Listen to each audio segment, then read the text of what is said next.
તો ગરબા આયોજનને લઈને વડોદરા મહાનગરપાલિકા દ્વારા એક મહત્વપૂર્ણ બેઠક યોજાઈ। મ્યુનિસિપલ કમિશનરની અધ્યક્ષતામાં યોજાયેલી આ બેઠકમાં ગરબા આયોજકોને અનેક સૂચનો કરવામાં આવ્યા અને ખાસ કરીને મહિલાઓની સુરક્ષા પર વિશેષ ભાર મૂકવામાં આવ્યો છે, જેના માટે પોલીસે ટ્રાફિક અને બંદોબસ્તની વ્યવસ્થા સુનિશ્ચિત કરવા આયોજકોને માર્ગદર્શન આપ્યું।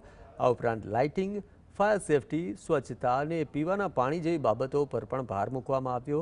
સ્વચ્છતા જાળવી રાખનારા આયોજકોને સન્માનિત કરવાની જાહેરાત પણ કરવામાં આવી છે અને ખેલૈયાઓના સ્વાસ્થ્ય માટે નજીકની હોસ્પિટલ સાથે સંપર્કમાં રહેવા સૂચન કરાવ્યું। આ બેઠકમાં સ્વદેશી ઉત્પાદનોનો ઉપયોગ, વૃક્ષારોપણના પ્રયાસો પર પણ ભાર મુકાયો।